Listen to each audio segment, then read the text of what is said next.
but I always think of Sailor Moon, and they did go to a school, Yeah, so fighting it evil made by sense. moonlight. Wait, yeah, fighting evil by moonlight, right? Yes, because they were, yes, in Finding love Sailor by Moon. daylight, I believe something like that.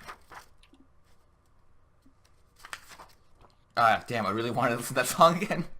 the Sailor Moon song. Yes.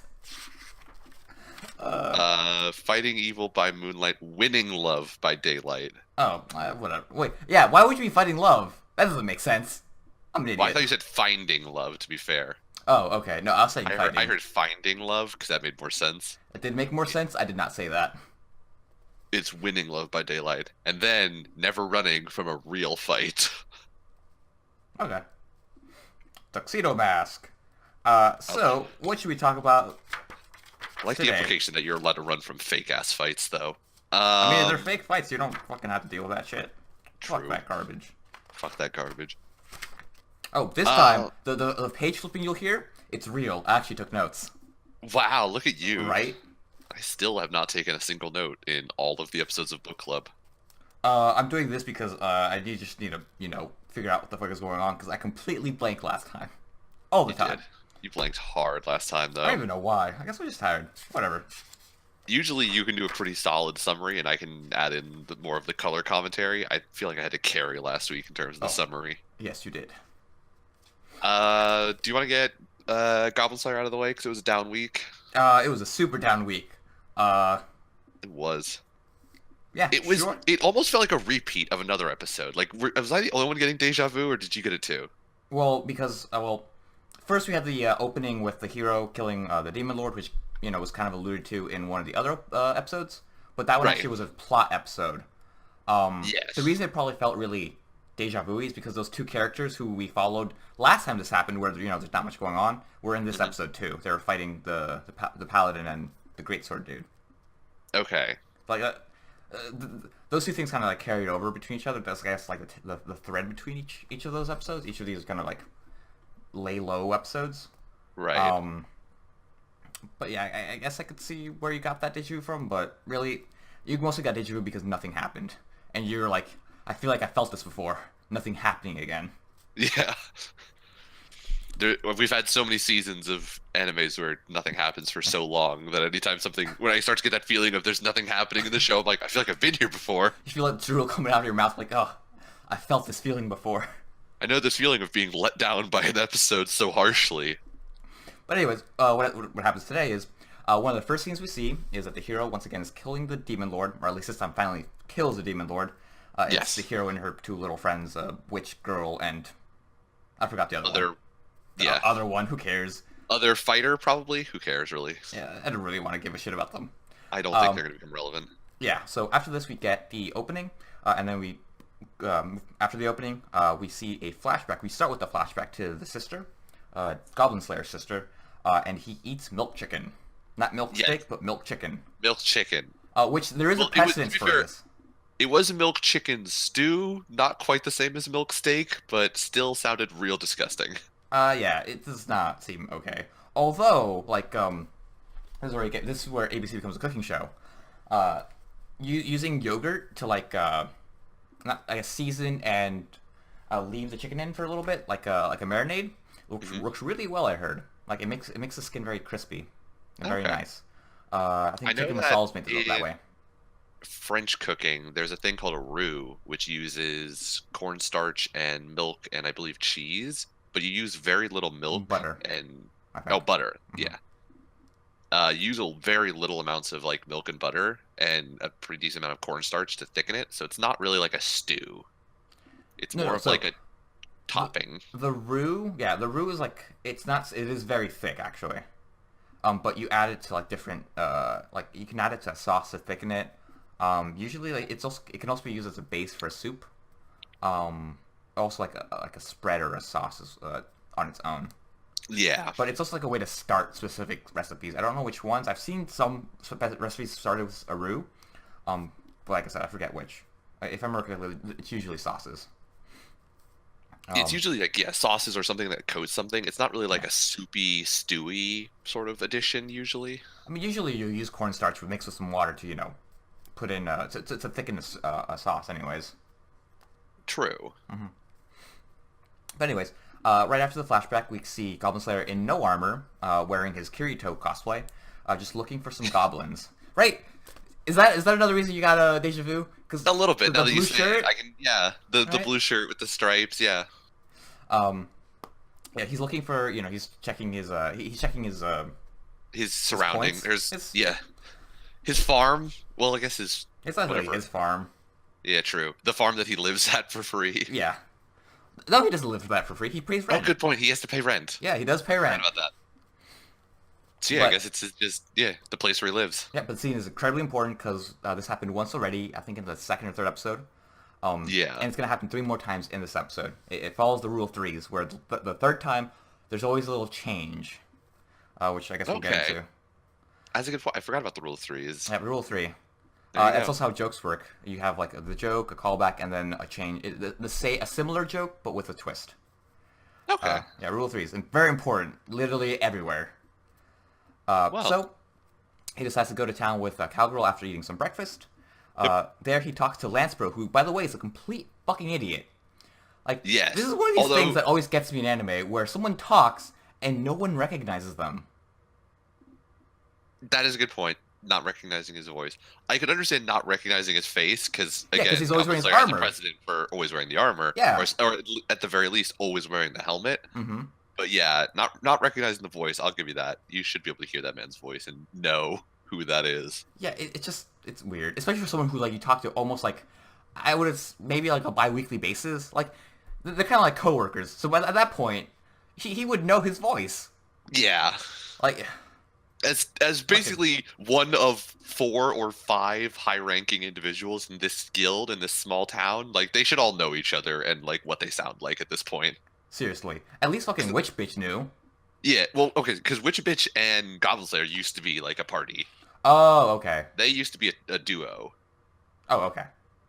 So I think she has seen him before without his armor on. All right, that makes sense. But Guild Girl did recognize him like almost immediately. But that's because she got the hots for him. That yeah, she's got the mad hots. So that gives you plus 10 to perception. Yeah, At least you can specific see to our through character. To armor. one. Wait, that was a joke somewhere. Was that a joke What? in this show? Seeing through armor.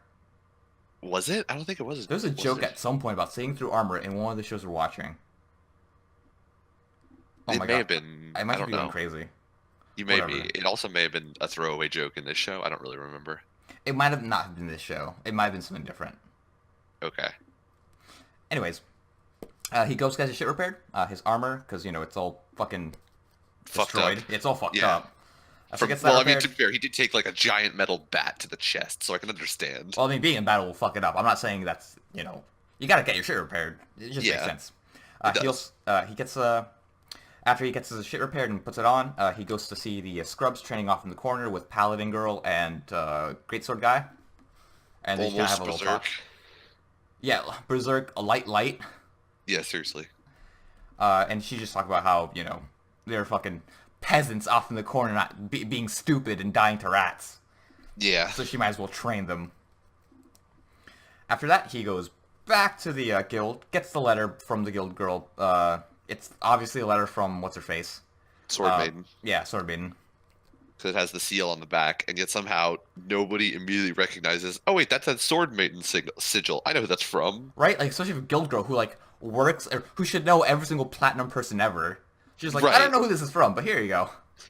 I couldn't possibly guess who this is from. Here you go. And he's like, you mean it's probably from that lady who gave me the quest last time? And she's like, I guess so. Maybe. Maybe. Who knows? People are crazy.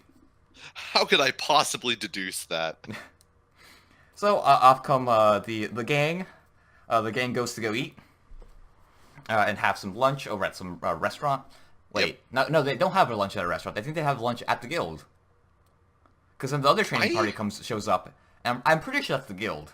It might be the guild. So, 'Cause some they like definitely- restaurant they attached take- to the guild.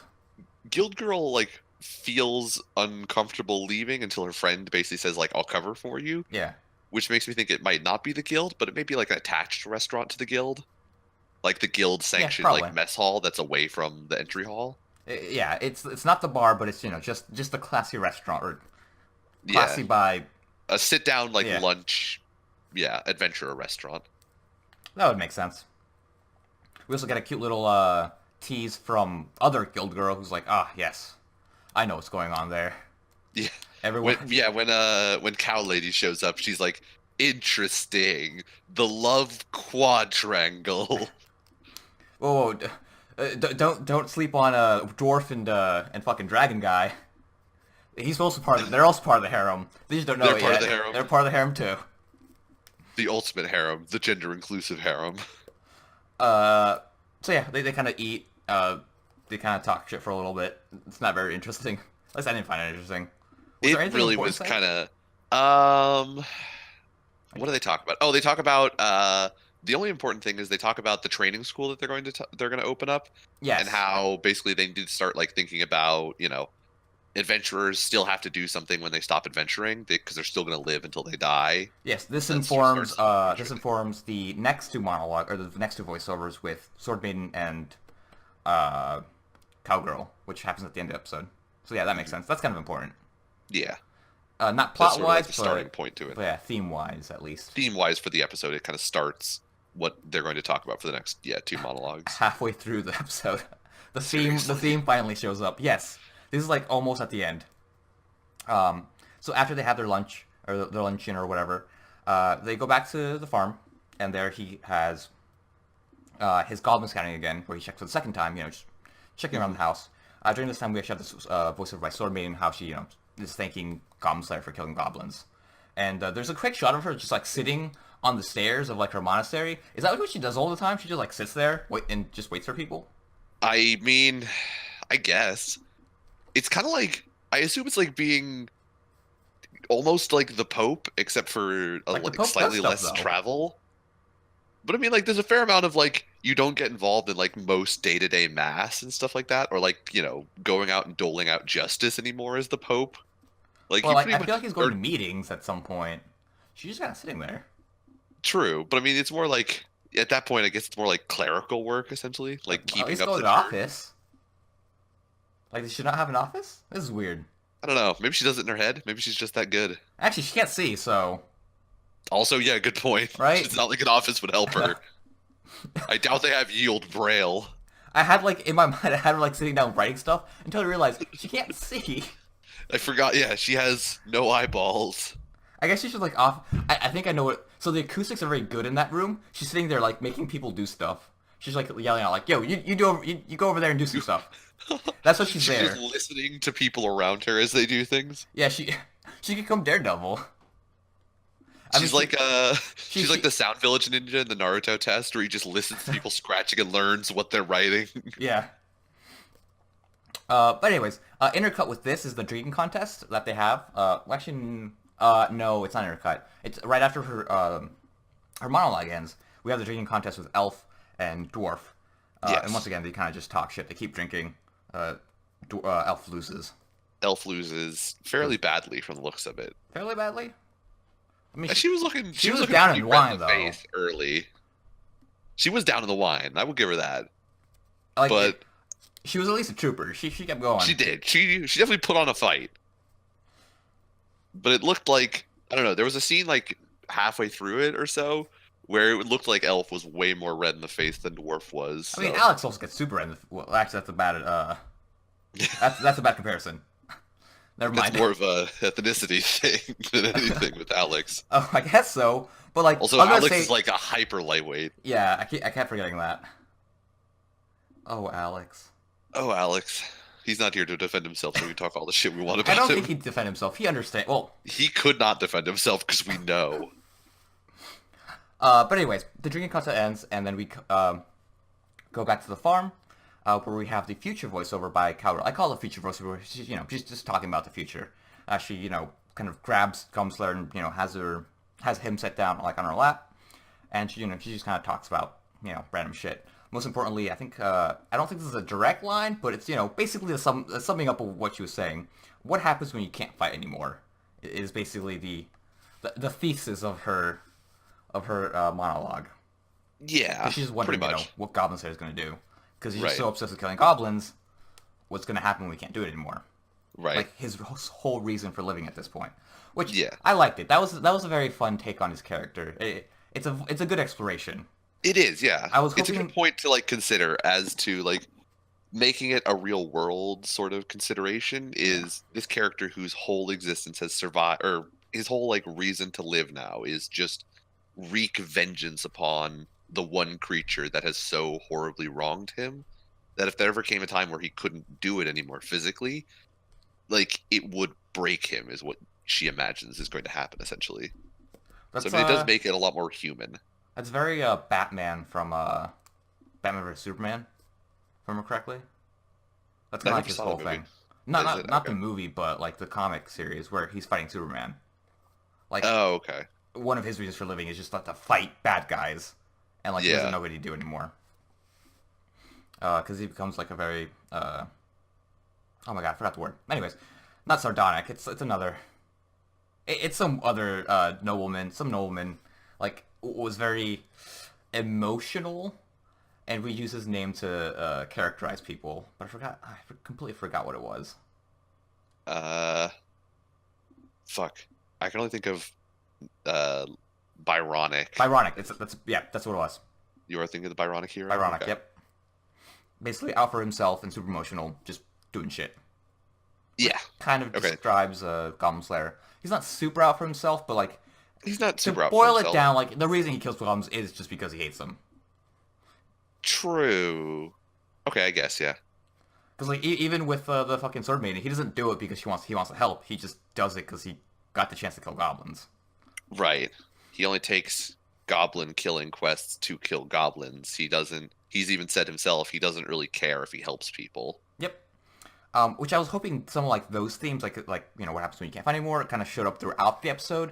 That's what I would want from these like low key episodes where there's not much happening to like explore that theme or that emotion instead of just having kind of him walking around the town Right. doing not much. Yeah.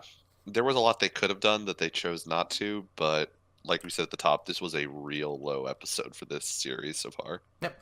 But at the end, I think there's a post-credit scene. No, No? there's no post-credit scenes. Okay. At least I don't think so. Goblin Slayer's, doing his daily round, and lo and behold, he finds a bunch of goblin footprints. Footprints, not footprints. Footprints at the what I assume is the edge of the farm. Yes. And there's I don't know if it's a lot of footprints. Well, it is a lot of footprints. I mean, it looks like a lot of footprints.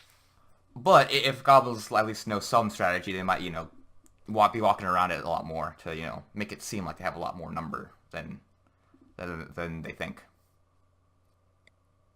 I don't know. True, they might try and like throw him off the track by having a whole bunch of footprints in one area. Or, they're just fucking stupid and just kind of walked around, not doing much. But knowing Goblin Slayer, he's still gonna be like, we need to hunt them all down, kill them all. It doesn't matter how many there are. Just burn the whole farm down. Burn the whole farm down. That's probably what it's gonna be. He's gonna be like, fuck it, just pack it in. We're gonna burn it all. We're gonna light it all on fire. But, We're gonna wait for him to show up and just light it all on I fire. mean, that's what I'd do. That'd be fucking cool. I can't wait for that scene. Lighting the farm on fire. The scene. Yes. It basically that scene from Some Amazing Race, where the two girls are just like horrified and that guy's in the pattern just like with a big ass smile on his face. That's what I'm waiting for. But yeah, that was the episode. Not much. Towards the latter half of the episode, we do get some more. We get some interesting talk. But that's only until the latter half. Everything Yeah. before that's just kind of very dry. But anyways, It's very like mundane stuff, which sort of for this series, the series thrives on either just the exploring like stuff. hard action or I would disagree with that. There's not that much hard action. I mean last episode was pretty action heavy. Guess so, but like when I think of action, I think of like characters being very kinetic. Just what am I thinking of? I don't know. You're thinking of like Like martial arts, I the think. fights in fuck, I can't think of it. Ultimate Blade Works. Fate Stay A Night. little bit, yeah. Very That's like like there's more action a lot involved of for you. yeah, very very kinetic. There's a lot of movement. Since there's like a lot of goblins and very like minimal protagonists, I always think of like the inverse Ninja Theory thing, where you just have like one character just beating the shit out of a bunch of ninjas at the same time. like with crazy martial arts or crazy fucking swordplay. That's what I Right. was hoping for. But what you get more is like calculated strategy and stuff, which some people would like. But I was hoping for more action in terms of I kind I of mean, want to see I look at Gunslinger. it more of like it's raw and visceral in that like he it's like one strike chops motherfuckers in half, which makes sense for how big a goblin is. Like they could not survive a second hit. Their bodies are small enough where you could go straight through them. So like there's not as much individual motion that's needed to take down a single goblin. So it's just kind of you go from goblin to goblin with like heavy, weighty, like big strikes to take them down. Yeah, but I'm hoping for instead of like a single instance where like you just hit him and then it cuts to someone else doing something and then it cuts back to him hitting someone else. You kind of have him just in one single shot, just him hitting one, hitting another, back and forth, and moving forward. Also, I've been watching a lot of Daredevil where the fight scenes are very they're choreographed and they take like a long. It's just basically one long shot. Uh-huh. So that I kind of wanted something like that. Okay. I see what you want. Understand that it's real hard to do, I think. It is, but yeah, I wouldn't say the action is one of the better parts of the show. It's all right in my opinion. Um, but anyways, yes, this episode was neither of that or neither of any of that. None of that, yeah. Yeah. Although, like I said, the latter half was a lot nicer in my opinion. It was. The latter half, they at least had something going for it leading up to that point. There was Mhm. not a whole lot. So, still, overall, as an episode, it was weak. But there's only 2 episodes left, I'm pretty sure. Oh, three. No, I don't know. I Well, don't know. Well, next this was episode- 10, so, I so don't know how news much. about the next episode is not actually an episode; it's a recap episode. It doesn't count as episode number 11 though. Why? Why? Well, no, I'm saying it doesn't.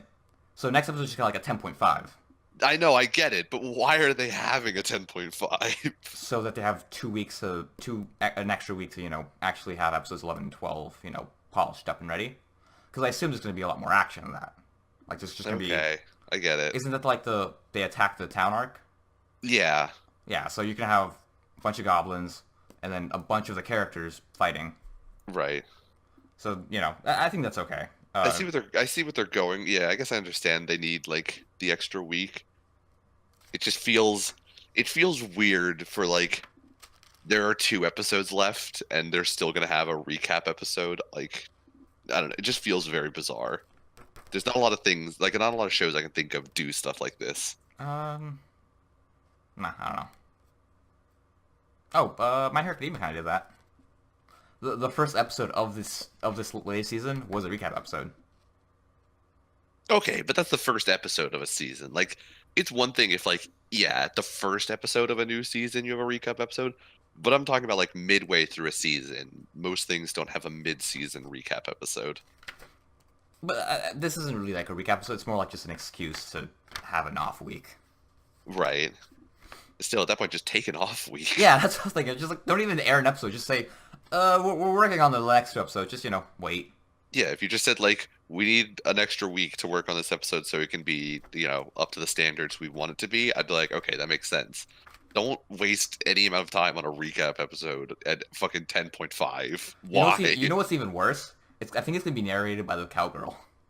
Oh, God, I still hate her voice. Right? That's Every time I see her, I'm like, who you are and your voice, they don't go together.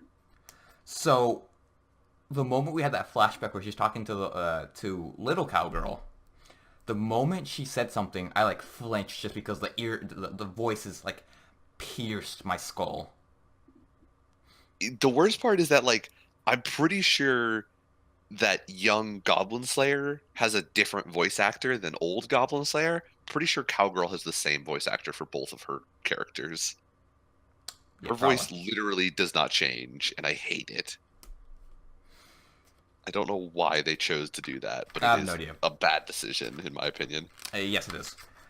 So next up, either Banana Fish, Zombieland Saga, or Bunny Girl. Your choice. Uh, Zombieland Saga. Alrighty, gotta flip the page. we get Zombieland Saga this one. Zombieland Saga, the Zombieland. finale of an arc. Finale of an arc. Oh, I'm sorry, I said Zombieland Saga. Yeah. For some reason I was thinking of Bunny Girl. No, but yeah, Bunny Girl Senpai is the end of an arc. This is like the beginning of an arc. Yeah. Kind Zombieland of. Saga. Beginning Was of something. yeah. Beginning It's the of the beginning of end. something.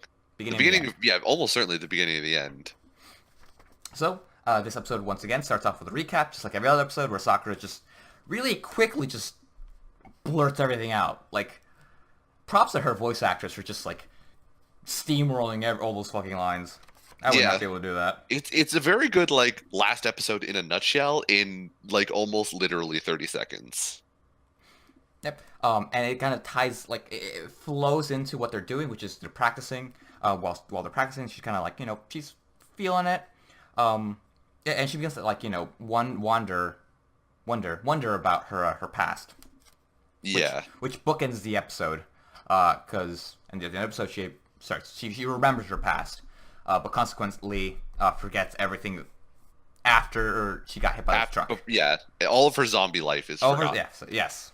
after her second encounter with But Truck-kun. we'll get into that. Well, that's basically, that's the short of it. That's what happens. That's the short of the beginning and the end and how they relate. But there is 20 minutes in the middle that we have to explain. Yep. Anyways, what's his face? Producer reveals that they now have a new show coming up, and it's probably going to be the Yes. final show. It's a 500 person auditorium, which is the biggest crowd that they would have if they can fill it up. Yes. Sakura is excited about this. It's a live concert with a bunch of people. It's something she knows she always wanted, and this is what kind of brings up why she's remembering her past. It's because she's getting like flashbacks to just memories, I guess, or images from her past. Right. She has a feeling like when they go and visit the performance hall, she has a feeling like she recognizes Yes. the venue, which also this scene it felt like a gigantic advertisement for this venue. It And is. like people should come and use it. Well, everything about this show is an advertisement for like different Saga shit. Oh no, it absolutely is. I get that. Like the But fucking this mud more so wrestling. than anything. The Where chicken fucking- what about the chicken tori? yeah, I know that. Well, that was That's okay, that was literally an ad. inside an advertisement. The meta advertisement. Anyway, but no, this was something about the way they delivered the lines about like this performance venue. It's hosted several music venues before, but it hasn't quite got the recognition that other performances have. You should come use it. Like something about the way they did the lines made it feel more advertisement-y than other things they've done in the show. I didn't Maybe recognize. that's just me. I didn't see that, but I can see where you're coming from. They do definitely, they have that sense of commercialist type of stuff. Yeah, they kind of ham up like the products Yeah. from Saga that they're presenting in every episode. Oh, like the fucking pads, not the pads, the Oh yeah, the wipes. they were pads. They were like Pads. heating Oh, yes. energy pads. Dude, I still want to find out if that's a real product. The fucking cocaine pads. those things looked amazing. It's probably just nicotine patches. They probably are, but like fucking every person who slapped one on was suddenly like, I've got so much energy. So I'm like, they have to be lacing that thing with like fucking coke. Well, once you figure it out, and if you're able to get it to the States, We will do an ABC test of Saga energy patches. it'll be experiment number 2, just like our experiment taking cold showers in the morning. Oh, that was an experiment. Oh, that fucking sucked, dude. It was not a great experiment, but we committed for a week. I'm gonna try it again. I don't Are know, you? 'cause it's really cold outside, so I feel like if I take a shower with cold water and my hair's very cold, I walk outside, it just instantly freezes. I've had that happen once. Your hair froze? Yeah. My hair gets like, I don't know if it's frozen, but it definitely gets like stiffer. Slushy. Like, not quite slushy, it's just like stiffness. Like, it doesn't move out of position very easily. Like, usually my hair is like pretty, it's like hair. You can move it around pretty easily. But like, if my hair is like slightly damp and I walk outside, it feels like it turns into like almost a helmet where it's like, it is solidified in whatever form it is currently stuck in, and it will be like that for the rest of the day. No, my hair's very loose, so I've never felt that way. Isn't it? It's Your like hair's kinda free gel, curly. essentially. It's like hair gel. Yeah. Well, your hair's curly, so that's probably why it's all tangled up. It's true. I have humidity-based Jufro that develops. But once again, because of all this stuff, Sakura gets super excited. She's so excitable that she's full of energy and begins to she's off key during the dance Yeah. practice, and she's told this by Ai. Yes. A weird fucking name. Yeah, You know, some people like, it is weird when you overemphasize the one Yeah. of the two letters. I don't know, like I don't, It's it just I? AI. I. Ah, fuck, whatever. She's excited. The next scene is the daily scene wherein the producer yells at the girls. Except this Yes. time, it starts off with him yelling the Yalehu shit Yeah. from Yodel- from some Nordic country. I don't know what the fuck it's. I don't know who started it. No. Germans? Fuck. No, it's from. Oh God, what is it from? I can think of it. The Do Re Mi Fa Sol La Ti Do song. Fucking what country is that? It's one of the Nordic countries for sure. I forget if it's Sweden or if it's the other one, Denmark. But it's one of those two, I think. I don't think Denmark. Uh, Denmark, Nordic. Sound Norway, of Sweden. Music. Where was the Sound of Music set? The Sound of Music. I swear that was took place in Germany. Set in Salzburg, Austria. I was the closest. You were the closest. But yes, the reason I remember it being like in that area is because there's Nazis in that movie. There are Nazis in that movie. I Uh-huh. just actually noticed that when I was looking at the Wikipedia. They apparently, somebody has to join the Hitler Youth as one of the developments later in the movie. Yep. Interesting. Didn't remember that. But anyways, Anyway. this convinced me that I'm pretty sure they just give him the mic and say, "Here, you have to open about this is what's gonna happen in this episode. Right. Do your thing." The And, topic they just- is mountains. Go. Yeah. Like they just give it to him, and like he takes 10 he Runs gets at 10 it. tries, 10 runs, 10 takes, And they they're just like, go all right, with we're gonna whatever. go with this one. Yeah. Like last time he was like, "Here, you're a Frenchman. Here's a loaf of bread. Do whatever." They probably were like, the topic is France. These are the applicable props. Choose one and record some voice lines. Oh my god, I fucking love that man. He is a fucking national treasure for Japan. But We anyway, should honor him with a day of his own. national voice actor. I'm pretty sure there is like a national voice actor day. I don't know if it's true. I think there is though. There should be. But anyways, I fe- wait, go ahead. I feel like they get like. I feel like I've heard that they get like overworked and underpaid. So I feel like there should be some sort of like National Voice Actors Appreciation Day. Things that are rampant throughout Japan. True. That's very fair. An indictment of their culture as a whole by two Americans who have never been to Japan. I don't get overworked at all. So I don't really care. Fair. I show up to work, do some stuff, and go home. You go No, home but- exactly at 5 or whatever time, 8 hours from when you show up is. It's become a meme, like in my department. I just leave at 5. Really? Are you Yes. the only one who leaves at 5? No. Okay. That's even more disappointing for you. Well, not even. Okay, it's not even like a thing among my like the older guys. It's just like the new guys. Wow. Yeah, I don't even know why. You're getting fucking burned by the new kids. Not that. Well, I don't know why that's a thing because they always show up late. Not late, but I show up around Later like than 8 or, 9? yeah, I show up at like 8 or 8:30. They show up around like 9:30 or 10, which is completely fine. Like they've been told that's okay. So Right. if they have an 8-hour day, they usually go home at 5:30 or 6. It's just work 8 hours. I Yeah, get it. but like at that point, like at 5, I've already worked my hours. They haven't yet, so I just fucking leave, and they're like, "Oh, why are you leaving?" And I have to keep telling them, "I've like been here for like 9 to 8 hours. Like I'm done." I'm fucking going home. Yeah. Whatever. That hour ran over. Hour rant over. I used to work more when I was like part time because I needed the fucking hours. Right. Now I'm just like 40 hours. Fuck this shit. I'm going home. Unless I'm on call because I have to work from home anyways. But yeah, the next plot point in this episode is that they have to go survive in the wilderness. Because Yes. they need to like get to know nature. It is The reason is because, and I believe I can quote, things like this, there should always be a training sequence in the mountains. Is that what That it was actually the producer's rationale for why they should go to the mountains, was because there's usually a training sequence in the mountains. I'll believe you because I was laughing during that scene, so I didn't really read the subtitles. I remember specifically his rationale was because there's supposed to be a training sequence, so I'm going to make you go have one. You know what? I'm okay with that. I'm okay with that. I understand his logic.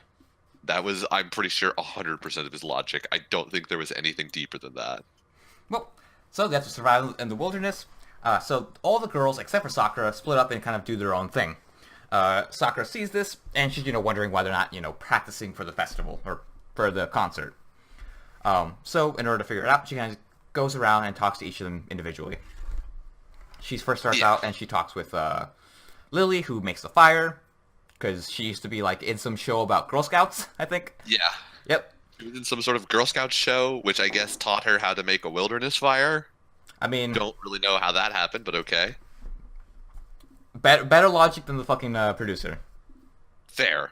That is absolutely fair. Jugiri shows up and she's like, yo, I got some mushrooms. They might be poisonous, but we're zombies, so we can eat them. Everybody agrees that they're zombies, so what's the worst that can happen? Right? They can't die again. True. I guess, yeah.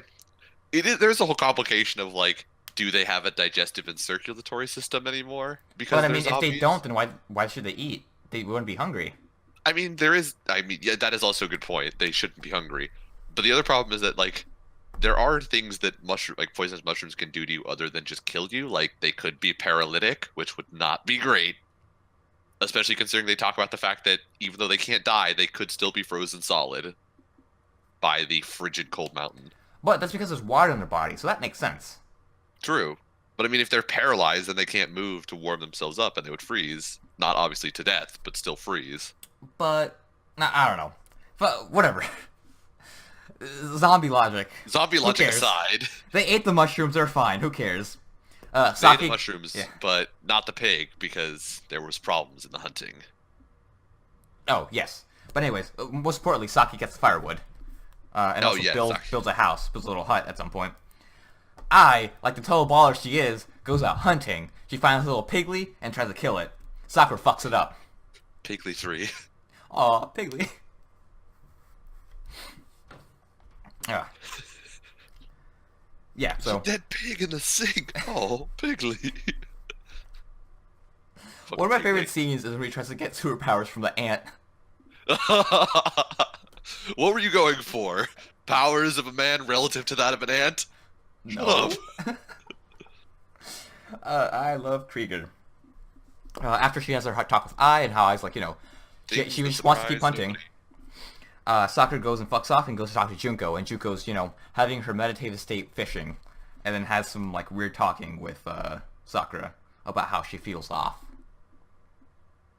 Right? Yeah. Yeah, some bullshit like that. I wasn't really paying attention. So Sakura's annoyed by all this. She didn't know that none of the people are practicing, so she kind of practices on her own. Junko tries to make some weird, like, it's very Jesus-y and, like, I will relate everything that you try and complain about to fishing, but Sakura was completely not picking it up. Oh, like, yeah. rather than answering the question, Junko's Yeah. like, isn't it frustrating when you don't catch fish? And Sakura just was not picking up any of it. Junko, what are you talking about? I'm not fishing. I will teach you to fish, but I don't have a fishing pole. It's a metaphor, asshole. Just work with me. So after Sakura's little, scene dancing, Saki and the gang want to eat some meat. Because I guess they're still hungry. And Right? because they're zombies and they feel like they're supposed to eat meat. Oh, right, that was the reasoning. We're zombies, we need to eat meat, right? They're like, yeah, that makes sense. That makes logical sense. So they make a little ditch trap. A pitfall? Yep, little pitfall in order to have something that fits a little baby boar. Yeah. Lo and behold, baby boar shows up with daddy boar. Yeah. It fits a baby boar or one small Japanese woman, as we found out. Yes. Because Sakura takes a tumble and then... Not even Papa tumble, she Boar just walks in the opposite... She walks in one direction she wasn't supposed to walk in. Right. She walks directly into it and falls straight down into the pit because the pit works, because it's a fucking pit. So she is now stuck in the pit, and just in time for Papa Boar with Baby Boar in tow to show up. Yep, Papa Boar just takes a fucking big-ass bite off of Sakura, pops her head off, and throws her body like halfway across the fucking mountain range. Yes. She did attempt in the one scene that I kind of appreciate the classic play dead and maybe it won't see you. And obviously that's not going to happen because it has eyeballs. So yeah, just straight up rips her head off, throws her body halfway across the mountain. I do like And the way she like played dead though. it was a very very funny like face. convincing dead. Oh, she is dead, so that would make Fair. sense. But still though, like that was some full on dead face.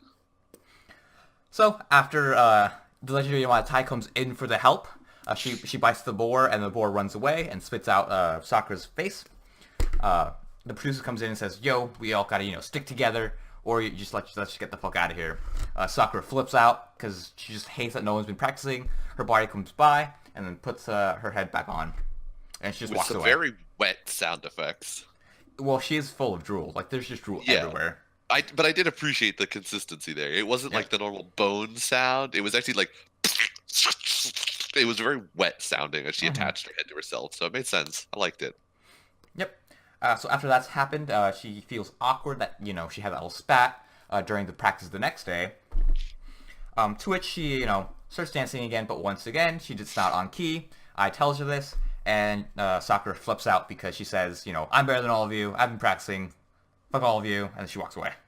Yes.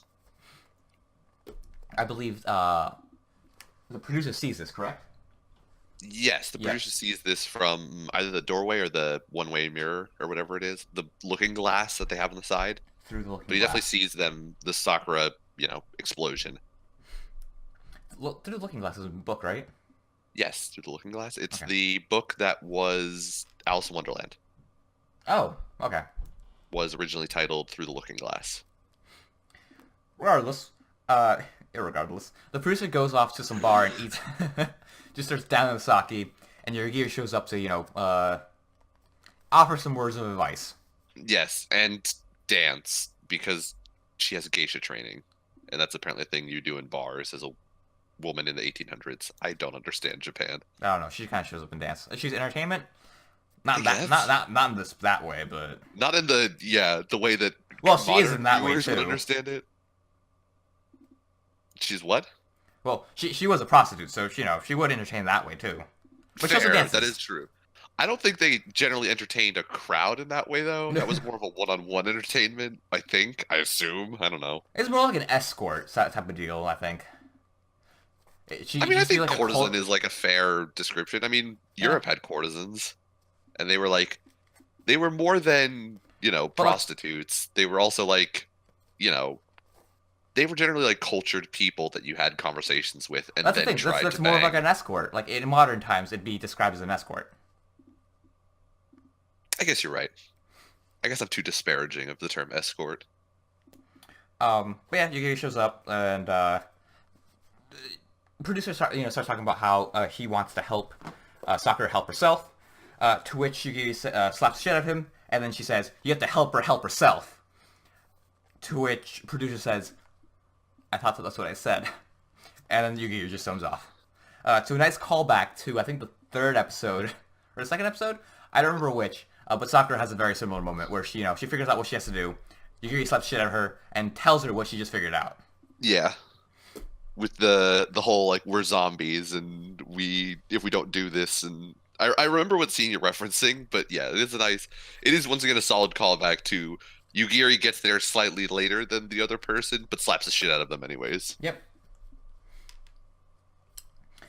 So Sakura shows up, or I mean, should she have a talk with the producer? I don't remember. No, if I No? remember correctly, she just kind of like she she wanders just shows around up and, like- outside of the she wanders around outside of the practice hall, and then Oh. she watches them She watches them the other group practice. do the dance. She's inspired. She apologizes, and they start practicing together again. The next day shows up. Once again, she's super excited. She wants to go, do some cardio to liven herself up a bit. She puts on her shoes. I tells her specifically, "Watch out for traffic."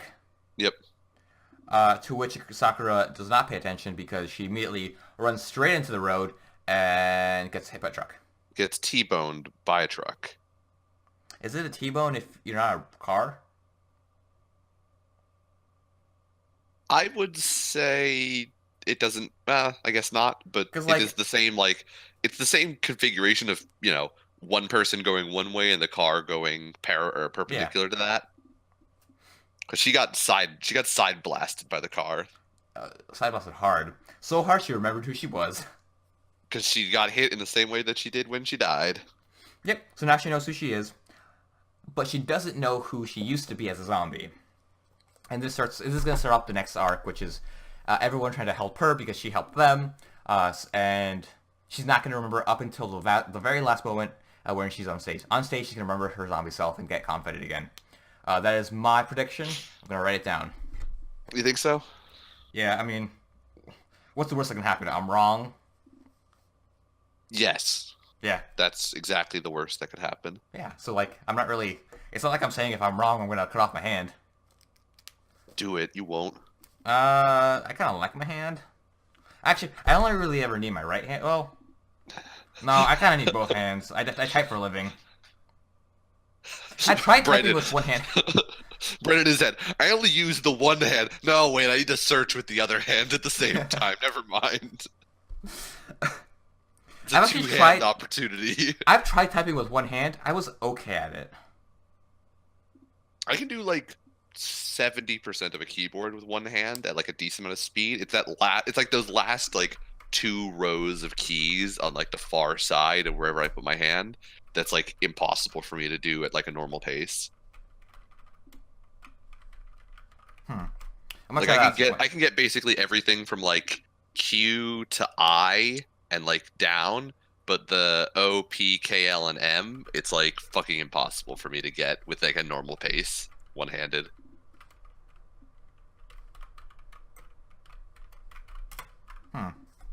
Hold up. Let me try something. But I also just have a really wide hand, I think. Damn it! I kind of fucked that up. I did pretty good there up until the last one. What the fuck? Oh, whoops, I'm on the wrong side. You already fucked it up. So that was I Zombieland was Saga. typing in and nothing was happening, and I was very confused. I hit space, and then the video on my other monitor started playing, and I realized what was going on. So yeah, that was Zombieland Saga. Once again, a very funny episode. Just funny moments all around. It didn't get worse. It didn't get better. It's true. Yamada Tai has been, I think, the biggest fucking misdirect to this series so far, in that she's literally just comic legitimately relief. never gonna get a character. Yeah, she's just there. She just exists as the legendary Yamada Tai. There is no backstory coming, I'm pretty sure. I'm glad she's just funny. It is. I mean, it makes it better in that, like, yeah, she's never gonna change, which I like. I appreciate that. But yeah, we did also have some fun little gags with the dog this time. Because we've been missing the Yes. dog for a couple episodes. He was here. Romero, is that the dog's name? Yep, it's Romero. Callback. Not a callback, but it's a reference to John Romero. John Romero? George Romero? George Romero. I'm an idiot. Yes, the father of the zombie film. Yeah. So I liked that we had both sides of Romero. Romero the small cute dog and Romero the zombie dog. Yo, at the end there, that cop or not that cop, but that guy must have been like scared as shit because that dog looked fucking beefy. Like Dude, he was ready.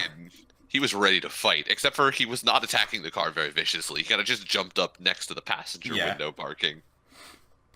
And then he just let the truck fucking drive off. Yep. So Banana Fish or Bunny Girl Senpai next? Bunny Girl Senpai. Ooh, I know what you want. I know why you want Banana Fish to go last.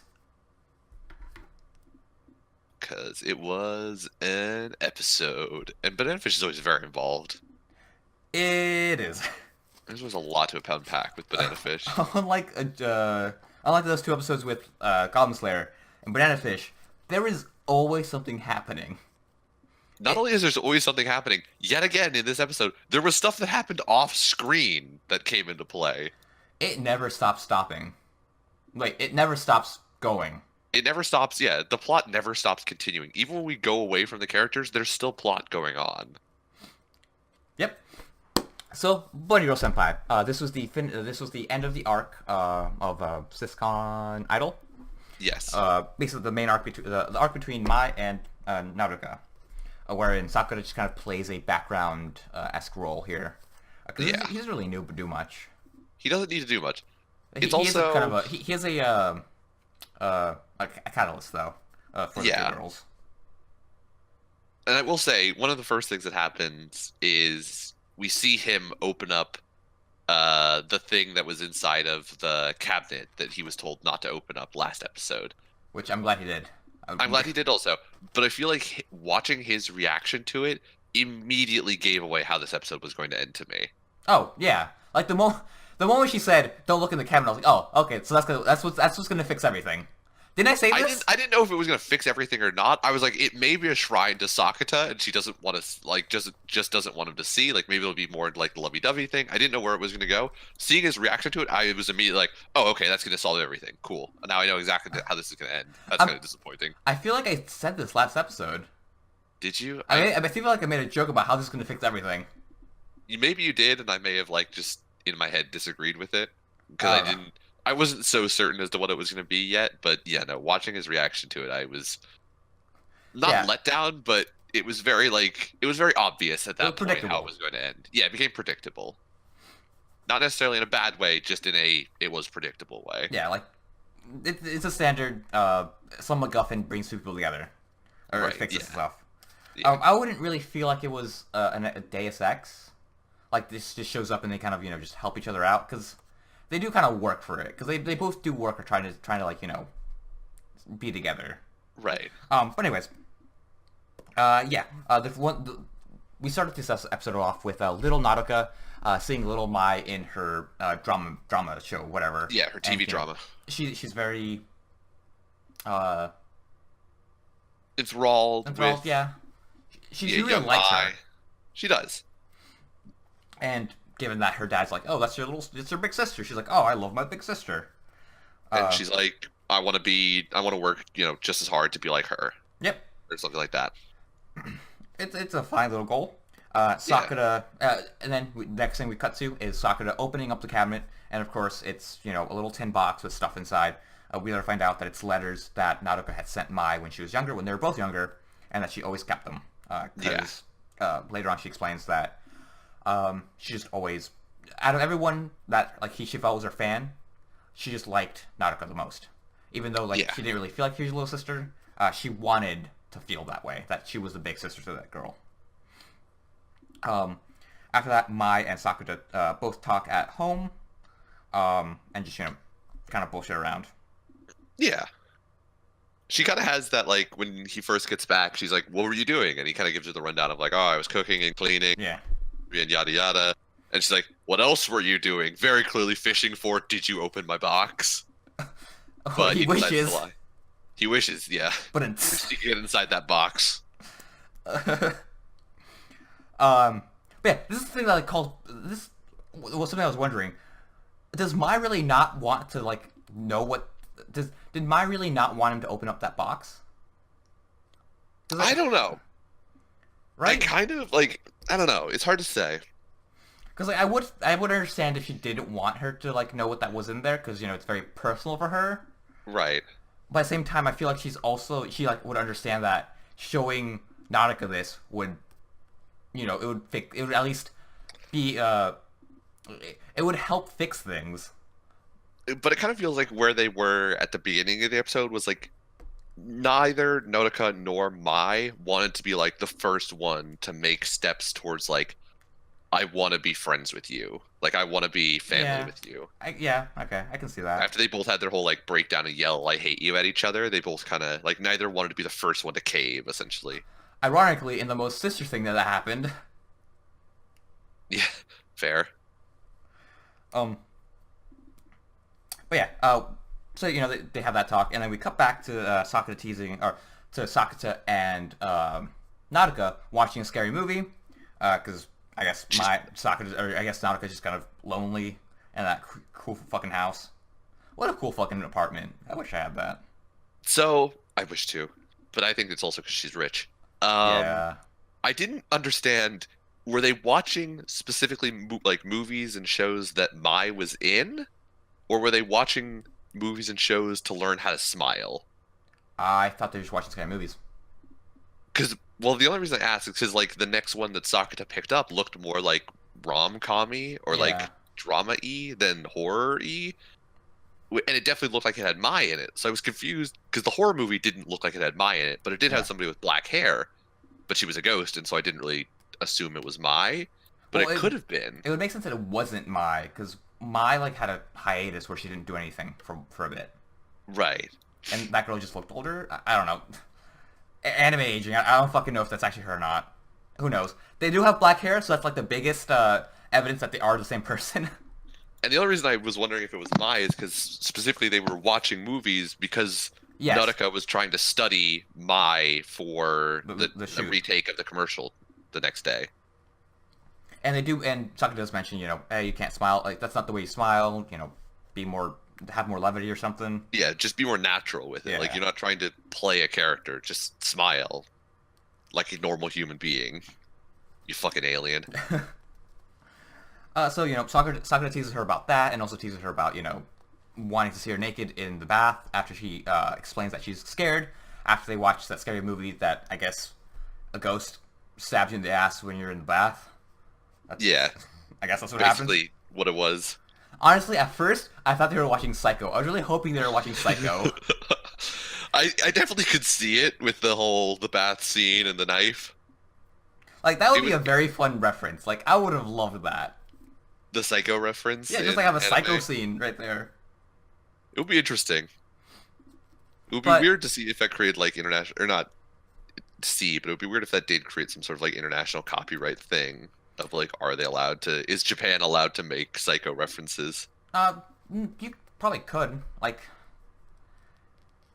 I don't think they would be in trouble for it because Simpsons, like on like multiple occasions, have made like almost direct references, like scene by scene of Citizen Kane, like up to the point where you can like most of Citizen Kane can be done through The Simpsons, from like their in television reference to it. Okay. So I don't think they would have gotten in trouble for it.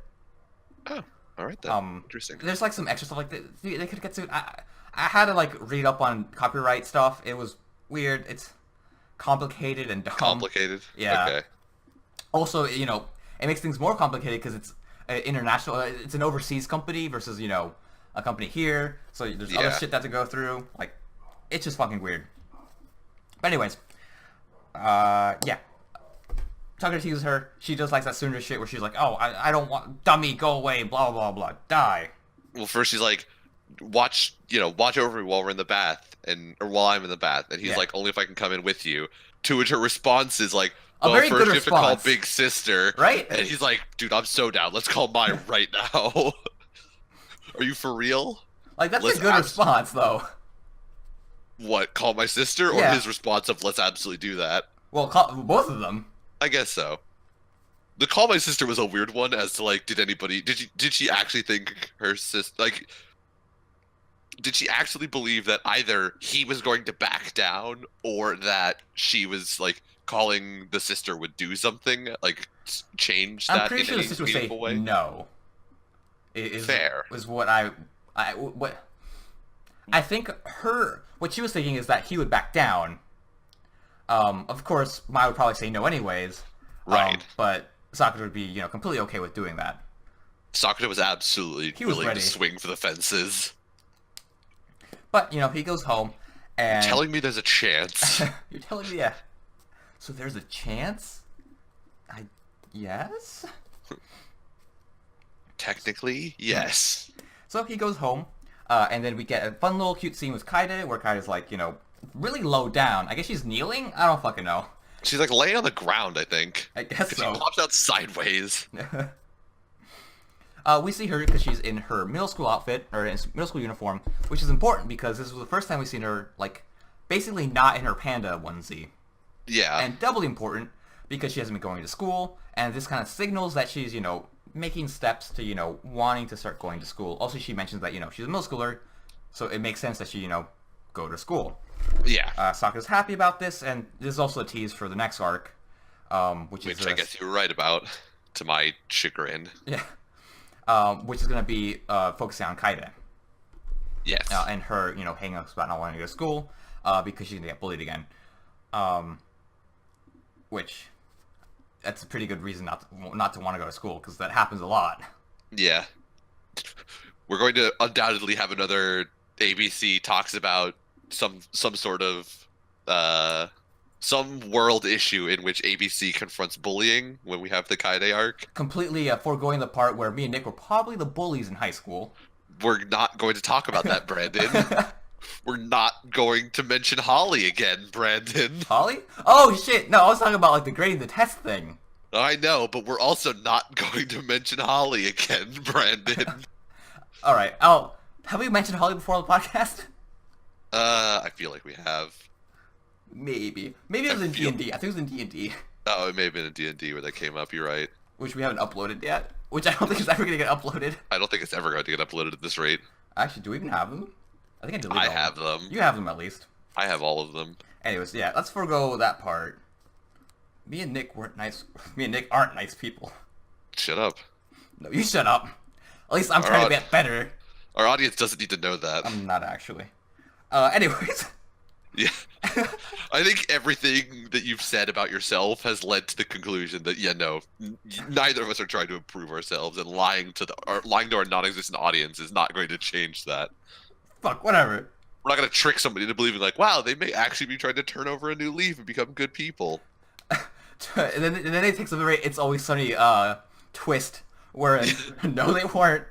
It was another scam. We definitely weren't bullies. We're going to talk about how bullying is a problem. The gang bullies small children. The gang bullies their fans.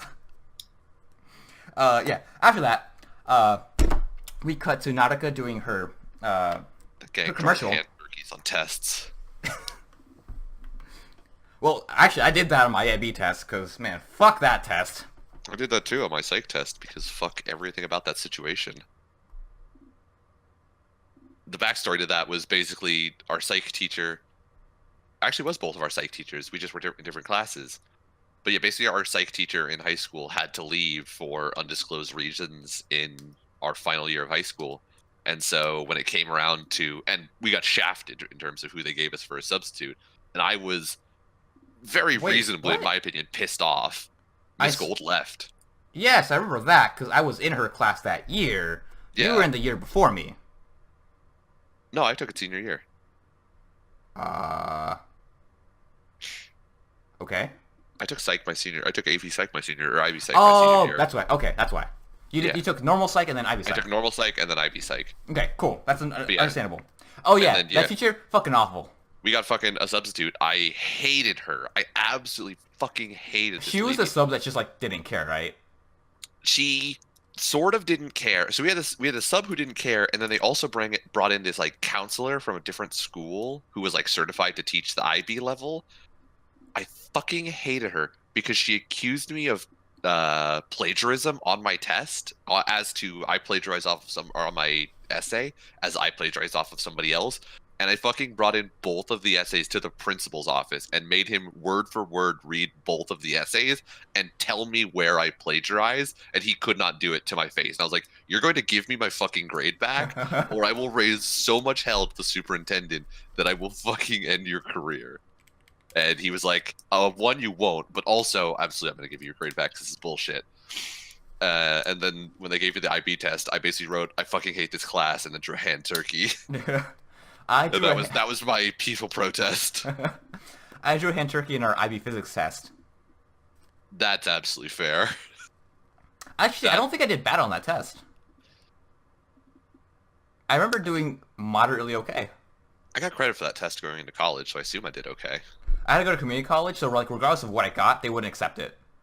I'm Fair. pretty sure, like, had I gone to an actual university, it would have been like, cool, you have 15 credits that you don't have to like take. Because I went to community college, they're like, oh no, that doesn't make sense. I was like, what? Fuck Fuck you. giving you credit for this thing that you've already proven that you understand. Take it again. God, Pay it's us fucking money. annoying.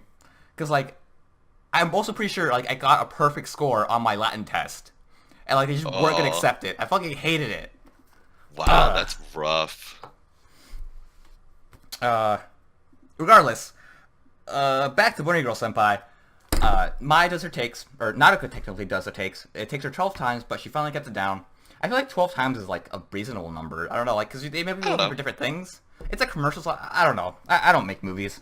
Yeah, I don't know how quickly they could go from like shoot to shoot, but I feel like for whatever, 15-second commercial or however long it was, 12 takes probably could not have taken them more than like 15 to 20 minutes. Mhm. So at max, assuming they have to like reset something in between takes. So I feel like it wasn't unreasonably long. But I guess her major hang up is that she believes that Mai would have done it just in one take. Yeah. But who knows? Who knows? It's after possible that, to say. yeah, Saraka and Naruto after that go to the beach. They just kind of take a nice walk. Which it's absolutely fair to call the beach because there's exactly one beach. It's the same beach we've always gone to. Right? I- I was going to mention that. It's the same beach. They just go there. I also I'll talk about this a little bit more at the end, but I now have like a headcanon theory for why why It's the the fucking puberty beach. syndrome exists. It has something to do with the beach, and I'll tell you a little bit more about it later. It's actually that one beach from Persona 5. I mean, Persona 4. It's not quite the Persona 4 beach. We'll talk about it a little bit later. I'll talk about it at the end. 'cause Is we it a go back to quantum the beach, Nick? It is not a quantum beach. Well, it would make sense because the beach does show up quite often, and it's a major it is a major like Resolution point. focus point in the endings. Yes, it's a major focus point in the endings, not just in the also in the ending of the show, but also like every resolution that we've had has only been resolved directly before or directly after they go to the beach together. Or well, I guess so. Yes. I Because was every thinking, time like, Sakata and the person affected has to have to go to the beach and that beach, and then there is the resolving, figuring out how to solve the puberty syndrome in the very next scene. yes, because we have the beach with Mai. Well, Mai goes on the beach multiple times. Once with talk to the mother. I don't remember the second time because she does go back there again, and that's right after right before they do the resolution. Yeah. I think it's right before they go back home after they've done their little go off and fuck off on the train thing. Yeah, the day trip thing. Yeah. They like, go out to the beach one more time. Koga, I guess They have like a sunset, chat Yes, on the they beach have a about like chat. changing their futures and all that, and like nothing will ever change. well, he will never not fall. He will never not love Mai is basically her thing, and then he just tells Yeah. Koga to suck it up, and Koga's like, I guess so. Pretty That much makes that's sense. what I have to do. Um, Sucks to be me. uh, Fuck me, right? Futaba has her little, well, not really fake Futaba, but ponytail Futaba has her moment on the beach with her two friends, and they launch fireworks. Yep. And then for this one, we have this scene where they're talking on the beach right after the shoot, and most importantly, we have the scene where she's trying to kill herself, fucking off into the ocean. Yeah. Well, I assume killing herself. I don't know. Or just, I mean, I assume it's not quite drowning so much as just like I'm just gonna swim out until I can't swim anymore and then I'll drown, Or just having a hissy fit. Who knows? or just having Water's a nice. The water in, I assume, the winter is pleasant. Let's go walk into it. It's the middle. Wait, is it? Oh, it's September. It's got to be. Oh, it is September. You're right. They do have September's an actual not that date. cold. It's I don't know how cold it is in Japan. To be fair, I heard it's pretty hot. So, I don't know. I don't know. Maybe you're right. That's why there's little cicadas over there. Well, that's also in the summer in like July, which is several months removed from I mean, September. Technically, September, like, a major part of September is still the summer. The beginning part of, and this is the end of September. I think. I Bullshit. don't remember. At least here in America, you know when fall starts? September 22nd. Okay. I was gonna say before my birthday, which is also in September, and therefore the end of September is the superior section, in my opinion. Is this no? It's not. It's September 23rd, 22nd is like the end of summer and the beginning of fall. Just like Okay. with December, most of December is the fall. It's not actually the winter. I know that. Yeah, like it's very strange, but that's what I'm saying. Summer's still fall, or fuck. Shut the fuck up. Summer is still fall. Words only Brandon could say. Sakura tells Nautica, They don't tell her a whole bunch. yeah, At they this say some point. stuff. They kind of just talk about like, what do you like? Why do you want to be like Mai, or do you think Mai could have been perfect? And Nodoka kind of it just says like, yeah, I think she would have been amazing. And Sakura's like, yeah, I mean, you're lying to yourself if you actually think that, but whatever. Yeah. Furthermore, we get a call, or Nautica gets a call. She doesn't want to answer it. Just like people who are mad at each other do. Yeah. Sakura takes it, and Mai tells her, Dad called, blah, blah, blah. And then, to tell her sister that she did a good job, and to all that shit. She's trying to Yeah. be a good big sister. Well, Yeah. while not trying to actually By proxy. By proxy. She's trying to sister by proxy Yep. through Sakata at this moment. Sakata also gives Mai the ticket to the concert, Yeah, the Idol concert. which they'll go to later. And, So- and then they talk for a little bit about how Nodoka and Mai met when they were younger, and how Nodoka used to really look up to her, but Mai seemed sort of bewildered when they first met. And then she kind of is resolved to like, I'm gonna try and work hard so that my parents can love me, essentially. Once again, pretty shitty parents. We do kind of Really get a shitty small. parents. We get a small redemption for Nautica's mom. Mai's mom, from what I still understand, is still a total piece of shit. Yeah, A hot piece of shit, but still a piece of shit. definitely. I still want. God, I want to see Mai's mom again. It's like future vision for what Mai will become, so I'm sure Sakata does too. Every time he sees Mai's mom, he's like, someday. Oh, you're just a piece of shit, but goddamn. I fucking hate you, but my girlfriend's gonna be this hot someday, so I'm conflicted. So Nautica and Sakura. God, keep saying. I hate saying their Okay, names over and over hold again. on. That actually reminds me of something, and I have never brought this up on Book Club before, but What? I feel like I'm now that I just remembered this, I want to bring it up. So I mentioned a couple months ago how I had to go to that wedding for my friend, right, over the weekend of my birthday. Yeah. So Did they get divorced? No, it's Okay. nothing to do with their marriage. This is just something that relates a lot to Names. significant others' moms. Oh. So a long time ago, when Tim and Sarah were first going out, we found a picture of Sarah's mom, and we got Tim to show us a picture of his mom, and they looked absolutely identical. Oh. And we gave Tim so much shit For 'cause marrying we're his like, mom? if Sarah turns into her mom, you're marrying your mom, dude. This is fucking weird. Oh, We it's gave an him all shit Freudian complex. endlessly for that. Dude, I you should forgot call him about Freud. that. I want to, now that I remembered that, because we gave him so much shit for dating somebody who may turn into his mom. Now that he married her, I feel like I could give a shit to him. I could give him shit for the rest of his life about that. Yes, but like there is also like a huge like meme across America, a joke across United States culture that like you don't want to marry your mom, and that's like something people or something guys always do, is somehow they end up marrying the mother. Right. Yeah. It definitely is. And Tim definitely did. I just his remembered mom. that. I'm so glad I remembered this. Bringing I'm it back, S and Nautica, go ahead and have their walk back home. Yeah. By the way, during the scene, there's a very quick shot of them walking, making the corner turn. That is the moment that the paparazzi take the picture. I believe that's why that scene's there, because we have a close up with them talking. It cuts back behind them, kind of further across the street of them turning the corner, and that's where I believe this. It's basically mentioned. It's that shot is used to show that there's something a little off about the scene, just because it's kind of out there. So you think the paparazzi took a picture of them as they walked back? Either the paparazzi or someone.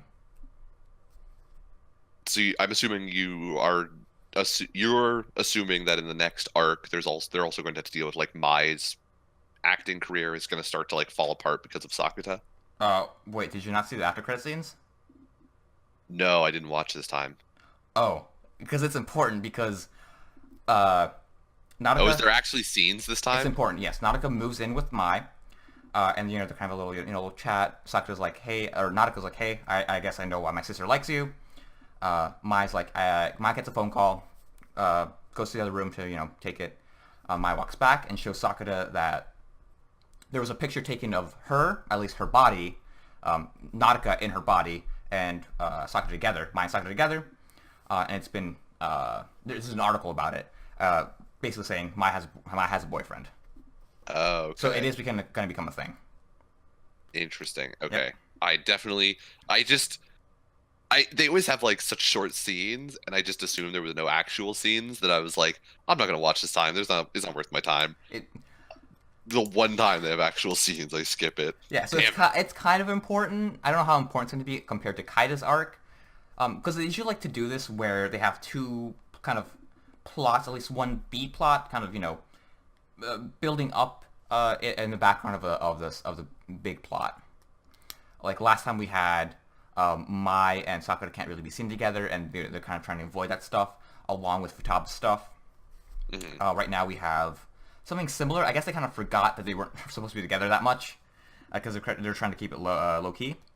Right. But yeah, that kind of fucked it up. So we'll get to deal with that during Kaida stuff. So after that happens, we go and we meet Sakura's dad. Sakura and dad kind of have they get together. They're trying to bring each other They up have like to a very speed. stilted get together at first, where like neither wants to start the conversation. They sort of like have the very basic pleasantries of like, "How are you doing? I'm doing okay. How's mom? Oh, she's okay." Like it's Most very stilted basically early. basically every time a son tries to talk with his dad. I might be projecting Fuck. here. What? Oh, sorry. I was dead for a little while. Oh yeah, I'm getting red bars too. Yeah, I'm on one bar. Yeah, so am I. Anyways, yeah, much like a son trying to talk to his dad. It's very. I felt like it was very. Uh, I guess it made sense of like it's family that they don't really like live together anymore, so they probably hmm. haven't seen each other in a little while. So like they don't really know how to like be around each other. But we definitely like once they kind of opened up and started talking about like how the things, ball gets rolling.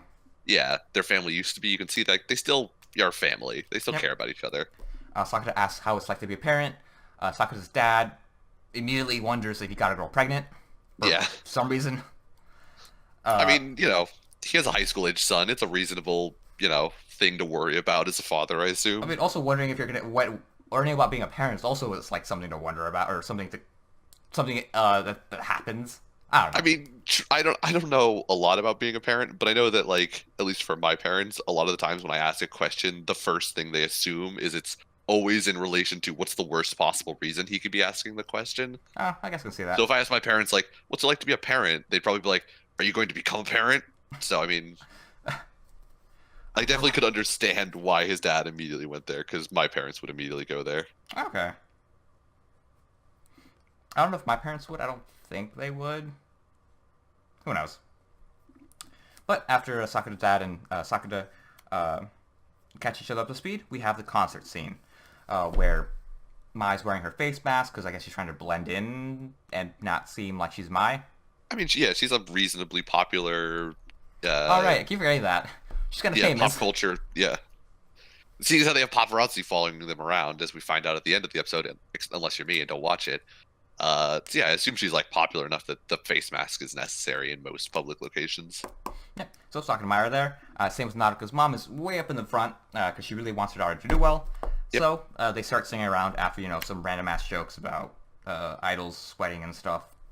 It I was like the kind of random weird. ass jokes. It was kind of funny. I thought it was kind of weird. I chuckled, but I was like, that's kind of weird. I don't know. It was like mid act, like you kind of chat with your Act fans as a break. performer. You kind of make jokes. It's something to break up. Just like we're not just gonna go song, song, song, song, song. Okay, we're done. Like it makes it more like a human interaction you're having with the performers. So I appreciate that they actually had that in the show as like they made the idols actually like regular performers who are trying to interact with their fans and like develop a following. I mostly just appreciate the joke at the end about like we should probably stop now before she says something damaging for her idol career. That was the funniest part. That was the funniest The part. things we can't relate to. Talking to your fans. Things ABC will never do because we won't have any fans. Yeah. Anyways, they start their song. I forgot what the song was called. I feel like they said it. Something about bullets. I don't know. Uh, no, it was like "Love Me, Baby" or something, right? Oh right, that the one English phrase in the song I completely forgot. Yeah, there was exactly one English phrase, and it was rough. Love me harder. Uh, Mai saves the day after one of the performers like kind of trips. She does like a fucking like what a fucking catch, dude. She like okay, she ninja catches the microphone. She And does like, not catch the performer. oh well, So who like that cares? performer absolutely fell. Well, she did fall, but like in that case, I feel like catching the microphone would be better because if you drop the microphone, the entire performance fucks up. But if you only drop her, like she can still get back up. She kind of trips and Yeah, stuff. no, it's true, but it wasn't a complete save. I'm saying like that performer still busted her ass. But like if you try to catch her, yes, it wasn't the best save, but it was the best save she could have given what she had. Because Yeah. there's no way her body could have caught her falling down. Oh yeah, no.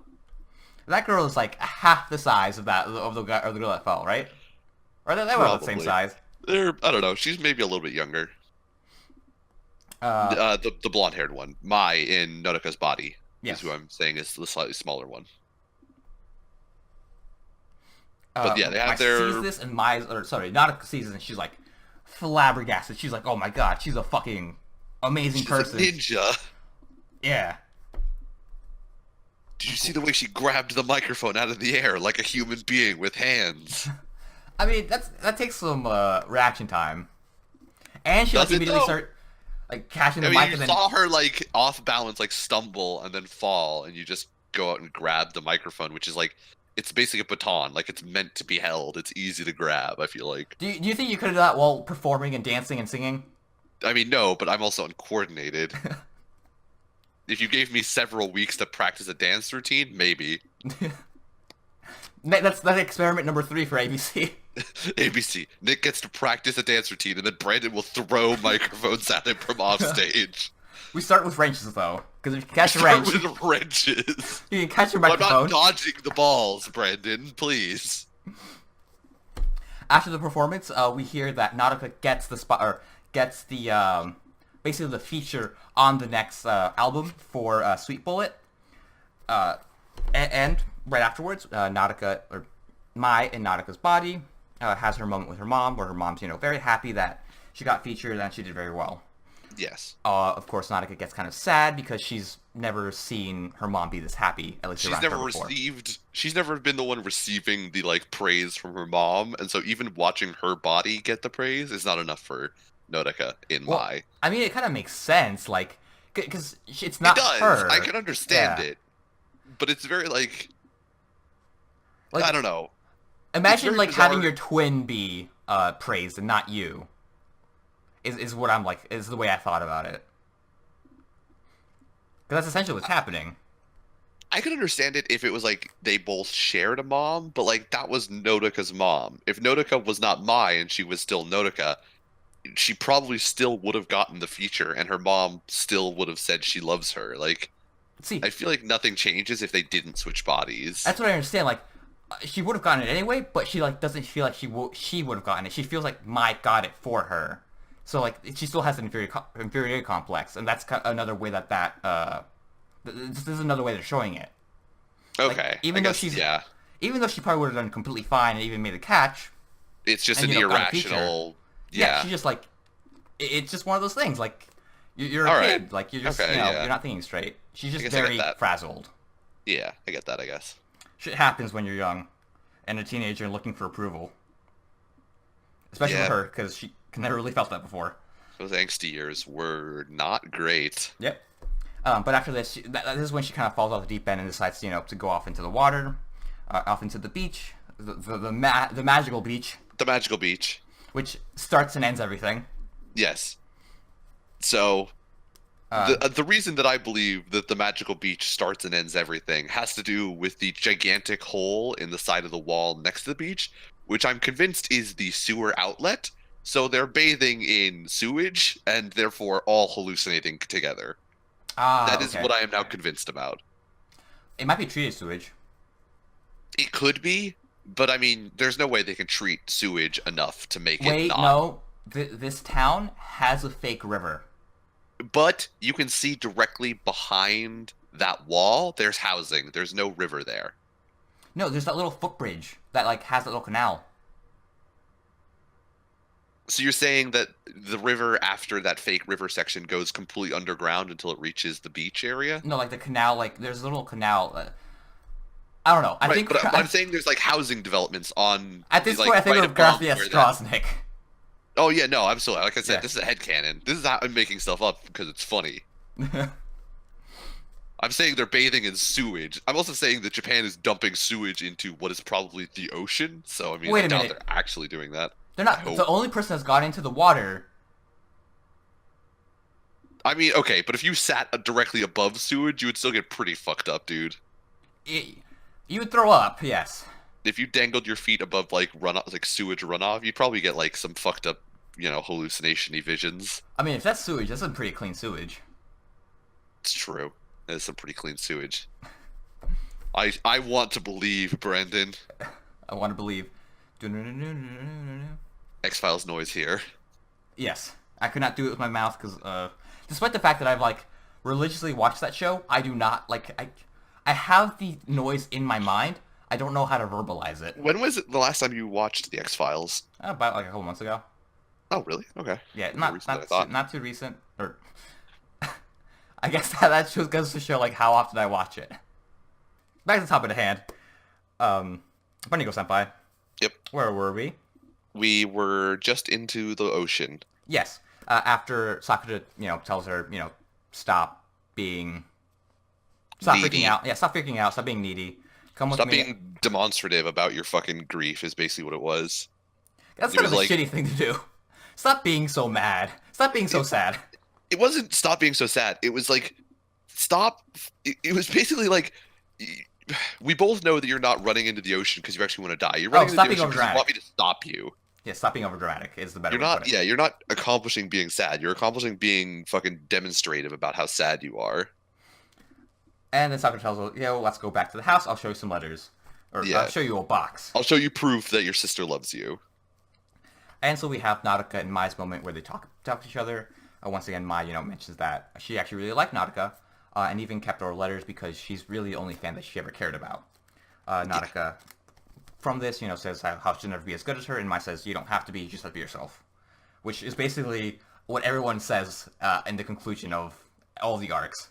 You don't have to do Pretty that, much. you just gotta be yourself. Because that I happened know that you think that you need to be a certain way, but you don't. You're good enough the way you are. Yeah, that happened with Koga. That happened with Taba. That happened with her. Did that happen with Mai?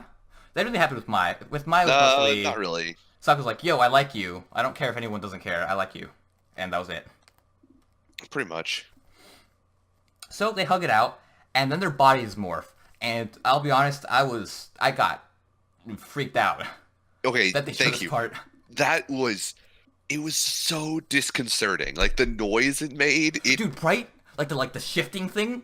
it was like that crack noise. It was like I felt like something broke in like a bone broke is what that noise was. If It was I awful to hear. if I saw that happening in front of my eyes, I'd be like, all right, I I'm would done. scream. I would just straight I'd be out like, scream.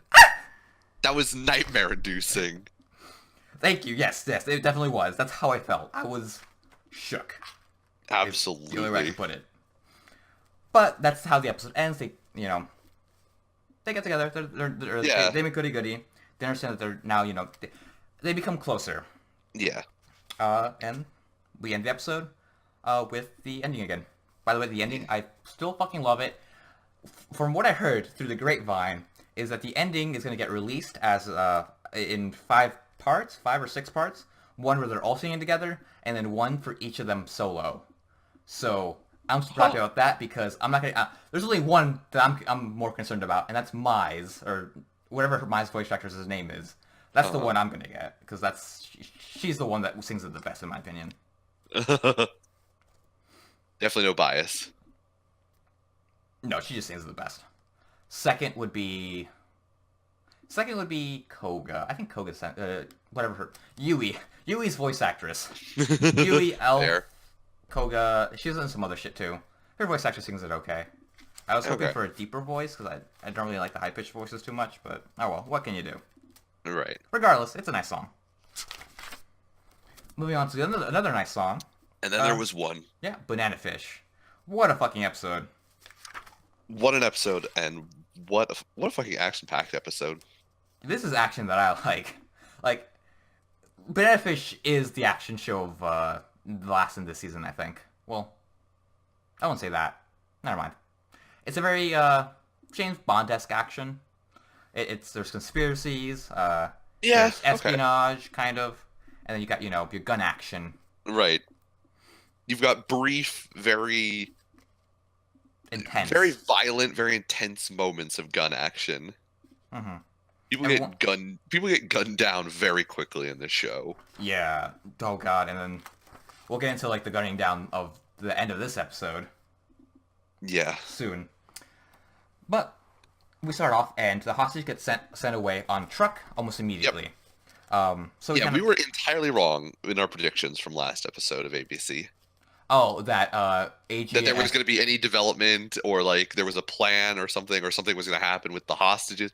Like nothing. It was over so fast. oh yeah, but also we were also at least I was wrong about that it was a plan that they were gonna escape Lao Oh yeah, because they that knew too. they don't actually know Yeah. that yet. They don't know that yet either. Yeah, no. It was actually They she's just like straight I up just came gotta go. back. That was actually it. She just had to go. Yep. That was the She beginning just end straight of it. up wanted to go with, I guess. Yep. So Merc Leader takes Ash and puts him in the interrogation room after they send the hostages away, and he reveals that he wants to take over the Federation, and he wants to use Ash to get his to get the leadership. Yeah. He also reveals that he's a complete fucking douchebag. Well, first off, he does rape him later on. Yes. That So I happens didn't know that he raped him. Not knowing that he raped him, right away. off Like, screen. yeah. I assumed that it was more like psychological torture of like I'm going to use the fact that you have a hang up when it comes to older men to like torture you, assuming that it was just purely psychological torture. But it's This guy revealed, is yes. no, he raped him. He is a complete just fucking animal. He's a degenerate animal. Yes, but we also get the leopard metaphor once again. Yeah. Before we got the snow leopard about how the snow leopard was it a snow leopard? It was just a regular leopard that died in Kilimanjaro. Okay, all right. And then once again, we get the Basically leopard again here. confirming that Ash is not gonna live. Yes, Ash has got all the death flags right now. which we'll get into that a bit later too. So after that happens, the other two come in to kind of guard Ash while the Merc Captain goes away to I guess do some stuff. I'm not too sure why he goes away. I don't remember. I But think he goes off to call somebody. oh yes, yeah, he had a call to make. So off come the two guards. One of the guards is smoking a cigarette, throws it on the ground. We have a nice shot where the cigarette is on the ground in between the guard's legs, and we see Ash in the background, and it kind of focuses back on him from the cigarette to Ash, signaling, this is important, pay attention. This is a way to say, pay attention without literally saying, I'm gonna get the cigarette in like some voiceover. Right. He grabs a cigarette and starts to use the heat or little The fire, lit end the lit to end, to break apart the rope, the lowest like wrap on the rope. which would probably take a much longer than it actually took in this scene. Oh yeah, absolutely. But it happens. He's able to do that. He grabs one of the guard's knives and immediately just mows down the motherfucker like right in the forehead. Yeah. Grabs the gun and starts spraying. Hearing the commotion, AG and the gang hear this, and man, AG like on the fucking trigger. He hears that fucking commotion. He's like, "All right, let's fucking go." Guns blazing. He walks out and just starts shooting. Okay. Like I was so proud of my boy for fucking turning the corner with the Mac 10 fucking spraying bullets. Didn't hit anybody. Well, Shane didn't also hit anybody either. It's true. Shing did also not hit anybody, but still, like, my boy has had multiple opportunities to just, like, kill one guy. Everybody else in this show has a body count except for AG at this point. I want him to get, like, one kill at this point. Would you be surprised if like in a later scene, AG like is a really good shot and only says like I never really wanted to kill anyone? Would that surprise you? Yes, that would. Okay. I feel like AG is so straight-laced, like, I genuinely believe, because I mean he's also from Japan in the 80s, so Yeah. like they did not have guns. Like there's no way he has training in shooting. Like I'm not surprised that he can't aim. Yeah. But yeah, that would surprise me if like AG was like, oh, I'm actually a really good shot. Like I'm a murderous motherfucker, but I don't want to kill anyone. I'm a cold-blooded killer, except for I don't kill. I don't kill no more. I don't kill no more. What if he was actually Yakuza? We never see AG shirtless because he has like a fucking dragon on his back. Yeah, it'll be like the scene from the beginning of John Wick. He like takes off the shirt in the shower and he's got like the fucking dragon curling up one arm, down the other. He's got like a full-on Oni on the back. Like, if like his face just became like much sharper during that scene, like you have like the Fight Club scene where John is like standing over the guy he just beat up. If you had that, that'd be like the funniest shit ever. That would be the best. We're probably not going to get it with whatever 2 or 3 episodes left. No, what we're gonna get is But that Ash would be dying and amazing. AG killing himself. Yeah, I don't know if AG's going to kill himself. Probably not. I could see AG living on as like, the one gay hermit. Probably. Adopts a small blonde-haired child and names him Ash Jr. That would be kind of creepy. It would be kind of creepy, but I could also just totally see AG doing that. So after all that happens, they go ahead and go back to the hideout where everyone begins to argue because Lao's like, "Yo, bitch, you're taking this white boy's manhandling you," and then King's like, "Fuck you, kid. I'm about to beat shit out of you," and they just kind of fight. And then Ash, being the cold motherfucker he is, says, "Shh," and everyone shushes. What a great shusher. He basically stands up and he's like, "If you're not with us, then get the fuck out." And then King's everybody's like, "Yeah." "Yeah, I'm with you. I don't want to get the fuck out. We so down." Yep. Right after this, Shin confronts Lao in the basement, I guess, of the hideout, and says, "Yo, don't try to pick a fight with Ash. He's gonna mow your ass down because he's better than all of us." Lao's like, "But you're a boss. You should be better than him." And Shin's like, "No, I never wanted to be boss. I never wanted to be boss, and I don't want to die." Yeah.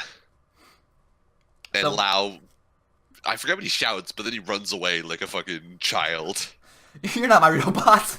That's basically what it was. It was very like, "You're not my real boss." And he just runs upstairs. Yep. And then he goes tails on YL, but Lao also says how he can't kill AG because he didn't really do anything, and about how he can't really kill Ash because Ash is too good. YL Yeah. says, "Oh, okay. Then recuse yourself. Away from me, you animal." You weak peasant. I have 2 others. I don't 2 other need you. scorpions. Shout out to Megalobox and the scorpion frog shit. Fucking YL being overly dramatic about everything. Yeah, YL is the Nautica of the show. A little bit, yeah. A lot of it.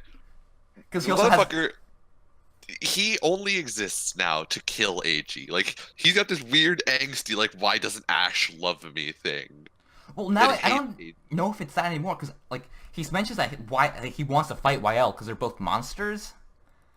So, like, I don't... It does feel like he likes Ash, and he's just showing it in a weird way. I don't know. He's got the puberty syndrome. He does. So we cut over to Rapey McRapeface. He's overseeing the construction of the hospital right next to Makey McFace number 2. And Rapeface number 1's like, "Huh, this guy wants something. He can tell. He has the eye squinty thing where there's a close-up. So he's thinking something." Fair. So there's kind of like that tension growing between them, which we as the audience, we know that there is tension growing between them because Fox has revealed that he wants to take over the Federation to Ash. Yeah. Because of Max getting beat the fuck up by the goons, and we know that they're trying to get the data, the Information. images, not the information, but the images of Rapeface's Rapeface's Rape his organization. posse. Yeah, his rape organization, and basically everything's going to take his organization down. But we also see Fox coming in with a truth serum, which I'm surprised that's not banana fish, because that would. I think it is. I think it's like distilled banana fish, essentially. But like, Because wasn't there a guess so. scene earlier in like one of the hospital scenes where they were talking about like they were taking banana fish and distilling it into a truth serum? I don't remember. I feel like there was a scene when we had Ash in the dark hospital when they claimed he was dead that It they was were the talking same about hospital. like a truth serum. It was the same hospital. Okay. I believe it then. Okay. Because they said truth serum, so they didn't just outright say banana fish. So I was kind of confused. but I remember them talking Okay. about turning the banana fish drug into a truth serum. that would make Like they sense. were doing something to it. I That forget what. banana fish would work like that. So yeah, I can see that. Okay. So we cut away to Jessica and Ash. They have retrieved the images, and Jessica is, kind of trying to console Ash after seeing them, which is kind of weird because she didn't have to see them, but I guess she wanted to. I don't know. I mean, I guess Ash that showed yeah, up? as like the next. Well, she's also a journalist. She is? Oh, Yeah. okay. Her and Max were both journalists. I think that was how they met. If I Okay. remember that scene, it was a lot of episodes ago. I thought she So this was. is pure from memory, but I feel like she was a journalist. Oh, yes, she was a past tense journalist. What Yeah. she's doing now, she was working for Playgirl. Yes, I 'Cause believe you're correct. She's writing the articles. Yeah, she's writing the articles for Playgirl in the '80s, which I think it was used to be a respectable career. I don't know. I only read Playboy for the articles. Which reminds me, there's actually been some really good articles on Playboy. I mean, yeah, as Yeah. much of a joke as it was, like if I remember correctly, like back in the '80s, the reason that wasn't like A joke it was became because a they actually joke was were. because there was a time in which Playboy actually had like halfway decent articles. hmm So I mean, Yeah, they retrieve the images because that will save Max's life. So just so long as the enemy doesn't have the images or the hard drive, they are safe. Max is safe. yeah, Which, by the way, I think. So, okay. Here's my thoughts as to what might have happened. okay, So hard drives didn't exist back in the 80s. Makes sense. The scene where Max burns the images uh-huh. would have made more sense back then because they probably had images of everyone, and they only burned Ash's images but kept everyone else's. Okay. So, Other way around.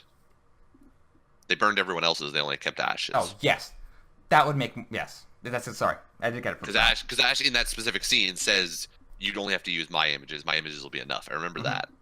So yeah, that is true. In the '80s, they probably would have only had paper copies. So yeah, But because it is more modern time, they can have the actual hard drive, which would make more sense. yeah. But In terms of modern storage for all yeah. of this, yeah. But would it also make sense? Well, no, I think what's his face? Frogman only had the images, and they had to make photocopies for a backup. Right. Oh god, I lost my train of thought. Present day or modern day, or I'm sorry, Well, the reason the hard drive now modern day or exists, 1980s. just what we're modern trying day. to talk about. Because of the modern day stuff, and that fact that they have the hard drive, it doesn't make sense that they burned one of the images or the images. I guess they only copied what's his face's Ashes. So that's a possibility. That is a possibility. Okay, well, anyways, Jessica sees this. She's distraught. Tries to console Ash, but Ash, just says Ash whatever. is a tough guy to everybody except for AG. Yeah, well, he wants to be a tough guy. He just says no. I don't think about it. Right. Now we get another scene with YL and Blanca, and Blanca's still talking about how YL's going about this wrong and how AG is not Ash's source or point There's of a weak weakness. point anymore. But YL's still convinced that he wants to kill AG, even if it's not his weak point. He just wants to kill the kid because he just hates him. Yeah. Blanca says, don't kill him. But we also see that Blanca is basically just leaving. But not leaving to go. Is he leaving to go help Ash, or leaving to go help someone else? So Because I don't fully understand when he leaves because it also sounds like he's going to find somebody. Yes, because he asked YL Which something. I assume he's asking for where Ash and AG and all of them are. I don't and think he was YL asking tells that. I think he was asking where they are, or where. No, No? because Ash tells them, or not Ash. I mean, YL tells him to go to the Pier 4, whatever, and they're Ash and all them are very clearly in some sort of Storage facility. storage facility. So I'm Okay. assuming that has to be where they are. So I'm assuming Blanca is headed towards Ash and AG and the gang. I Okay. just don't know if he's going to kill somebody or if he's going to try and save Ash from getting killed. Okay. Of course, this one is actually intercut between that and Ash and AG talking about how AG wants Ash to go back with him to Japan. Ash says, that'd be very nice, but if I do that, you'll have to teach me how to speak in Japanese. Which I actually liked in this scene. Well, in parts of it, they were using Japanese or English in place of Japanese, which is a fun way to were do they? it. Yes. Okay. You didn't see that? Oh, I well, didn't really I don't always pay attention to like what the, because they also have a decent amount of loan words Yeah.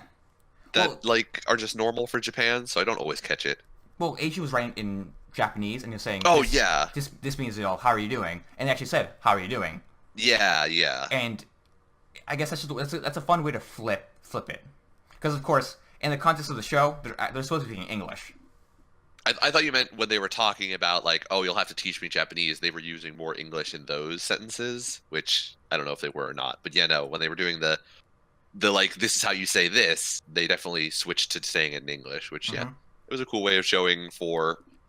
It was a cool way of doing it to make sense to a Japanese audience, and I'm sure that was also how they did it in the manga source material. Was the Yeah, the the little writer like probably had to bracket do it thingies. something like that. Yeah. No doubt, if this was a dub, they're going to be actually, dubbing that over to Japanese, which would be fun.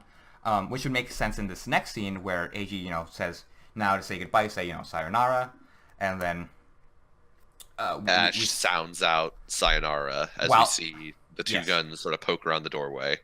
which there's still like Ash's badassery has kind of seeped into Eiji, because Eiji, like, he's quick on the draw. He sees what's about to go down and then pushes Ash out of the way. Yeah, So it was there's a that good at least. reaction from Eiji. Yeah. Eiji gets shot in The stomach. stomach.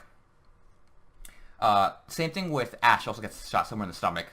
Yeah. But Ash does not take it. He is pissed the fuck off. He grabs a gun, mows the motherfucker down, shoots a lot, shoots enough gold bullets up until I'm pretty sure he's like that magazine's done. That clip's Oh gone. yeah, no, it's definitely done. Yeah. I would assume like when he's off screen chasing the other guy, he's like reloads. Who knows? He has to. Yeah, because he 'cause- unloads way too many bullets in the next Yes. guy. But anyways, the two scorpions, the two YL's two scorpions are now dead. Shing sees this motherfucker get mowed down. And he's like, "Yo, stop! Stop! He's already dead." He's already dead. And Ash is like, Ash is pissed. Ash really doesn't say anything if I remember correctly. No, he does not. He is mad. He Oh goes no, back- he shoots Lau in the hand because Lau pulls a gun. Yeah. So he shoots Lau in the hand, and then he just kind of turns around and goes back to Eiji. Who's just like, ugh, I'm feeble and weak, even though even though Even though we Ash both got shot in the stomach, and we should be in the same amount of pain and dying. and I'm way closer to Ash death. has been anorexic for like weeks up until this point, has only Yeah. just recovered, by the way, is like just gets up. Fucking Eiji, dude. Fucking Eiji. But But yeah, Eiji is now next to God.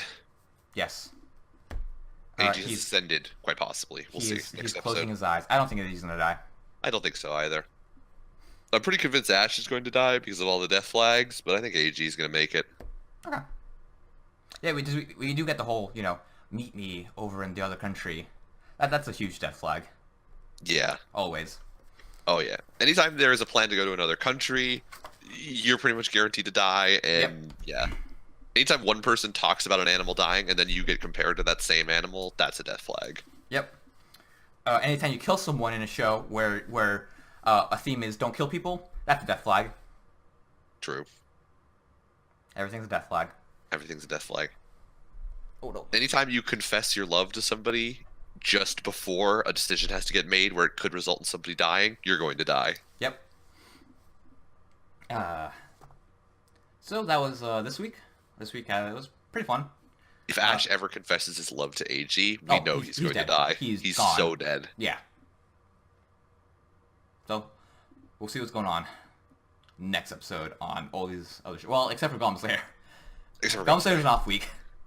Goblin Slayer we will not be talking about because I did not do recap episodes. But in place of the recap episode, we can do the shows we're watching next week or next year, next season. Oh, true. Next season. Took me 3 times to try to get that right. You swung for the fences and came up with a fistful of your own teeth. Fistful of dollars. Yeah, I've been Brandon. it was Banana Fish for the season and for the episode. Overall, has still been just so satisfying to watch week in and week out. Yeah, like I said, things just keep happening. Like it never slows down, and when it does slow down, it's to further the theme of the show. And we have the last episode is 40 fucking minutes. Oh my god, yeah, shit's gonna go down. I don't know what's gonna happen in the last episode, but it's gonna be so good. I hope. Definitely. I This have is, so much faith that it's gonna be like a satisfying ending. I hope so. props to the lady who wrote this fucking story.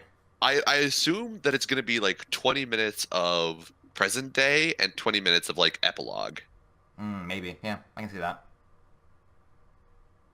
Because I mean, there's a lot. There's like so many characters and so much like to do in an epilogue that it could probably take like a full length epilogue or a full length episode to do the epilogue. It's gonna be one of those Lord of the Ring endings where it ends 5 times.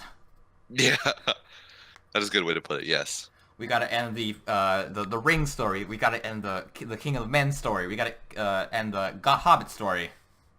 As long as it's not one of those Hobbit tale, the Hobbit endings.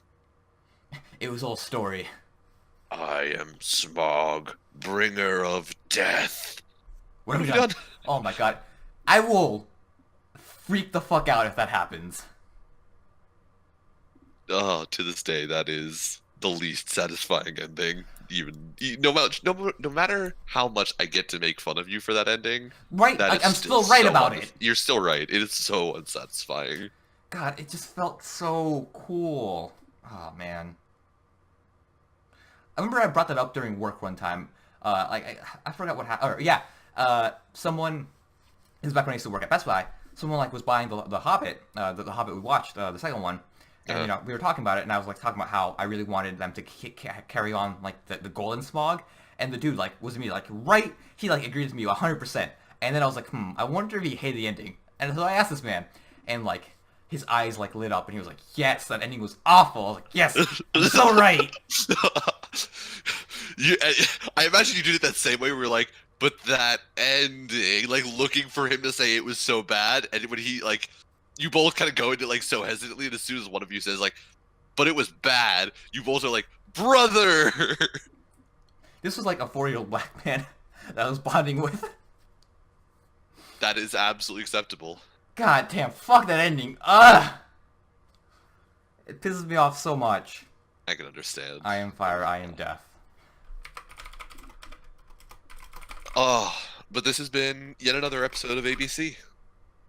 I'm going to sell out to The Good Place. I may have sold out to it before, but I'm going to sell out to it again. It's a television show, and you should go watch it because it's so fucking good. Okay. It's so funny. I love that television series. Okay, alright. I can see that. I will sell out to, well, in a similar vein, sell out to Guardians of the Galaxy 2 after 2 years after it came out. Because I recently rewatched it, and I forgot how much I loved Rocket Raccoon's arc in the movie. One of my favorite arcs ever. Yeah. So. Well, this has been another episode of ABC. I am Nick. I am Brandon. Have a good day, or night, Peace. whenever the fuck you read. I don't know. Whenever you watch these.